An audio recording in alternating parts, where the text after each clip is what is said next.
medium-sized entities, also known as SME. What does it mean by SME?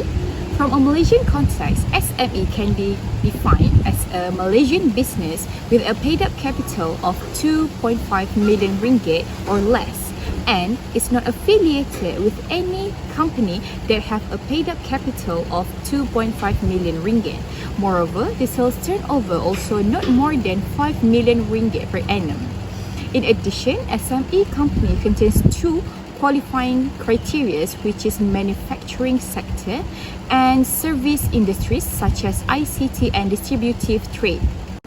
Now, let's dive into the details.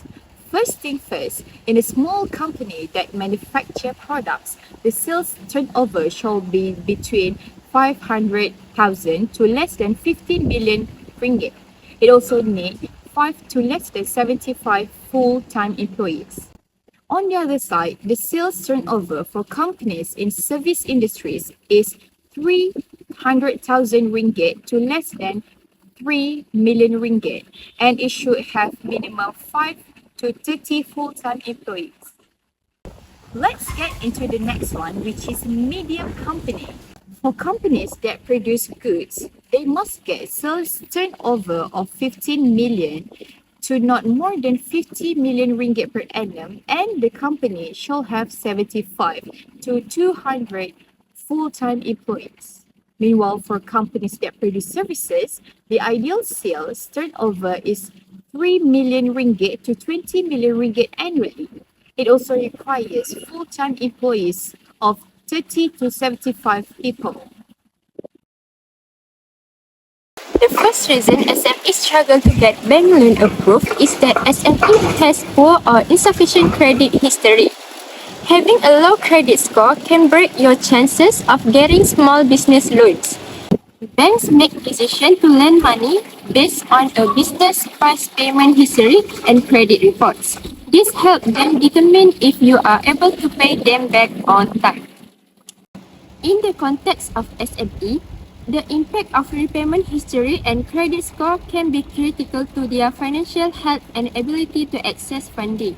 Here is a deeper explanation of how various factors affect SME credit scores. For the first, default payment, SME may face financial difficulties leading to defaults on loans or trade credit. For late payment, similar to individuals, SME may experience occasional late payments on loans, leases, and or trade credit. For court judgments, if an SME is involved in legal proceedings due to unpaid debts or contractual disputes, it can result in a court judgment against the business. For lack of financial history, new or emerging SME often face challenges in establishing a solid financial history. For new SME, one of the significant challenges in accessing financing is the absence of a performance record or established credit history. This lack of financial track records makes it difficult for banks and lenders to assess a business credit's worthiness and reliability as a borrower. New SME typically lack a history of borrowing and repayment, which is crucial factors banks use to evaluate credit risk. Other than that, banks prioritize minimizing risk that lending to SME.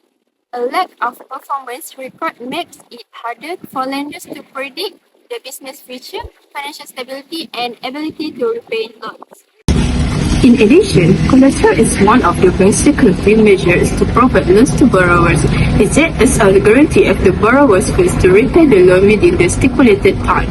With that, the bank will be able to recover their funds by claiming the collateral. Therefore, collateral is very important to minimize their risk exposure. Usually, banks will choose tangible assets such as property or equipment or vehicle as collateral. This is because its value is more stable and easy to convert to cash if needed. However, SMEs, especially small or new companies, find it difficult to provide the specific collateral due to significant lack of assets. As a result, they find it difficult to get loans from banks. Finally, SMEs also find it difficult to obtain loans from banks due to the perspective of banks were SMEs.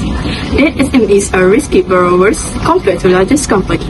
It is because most SMEs have unstable cash flow compared to large companies. It makes it difficult to SMEs to demonstrate the ability of the business to cover its expenses and repay its loan. In general, SMEs are considered more vulnerable to business failure than largest companies. Because of this, let's focus more on giving loans to largest company, and it makes it difficult for SMEs to get loans. Firstly, tax deduction and cash grants.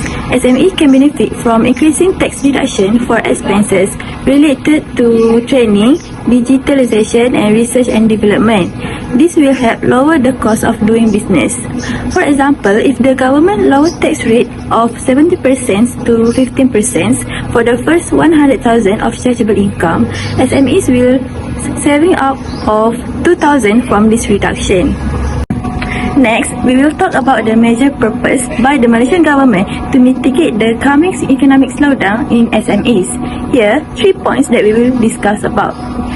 Secondly, digital transformation and innovation support. The government is emphasizing the importance of digital transformation and innovation as key drivers of SME resilience and growth. The government will help with e-commerce support.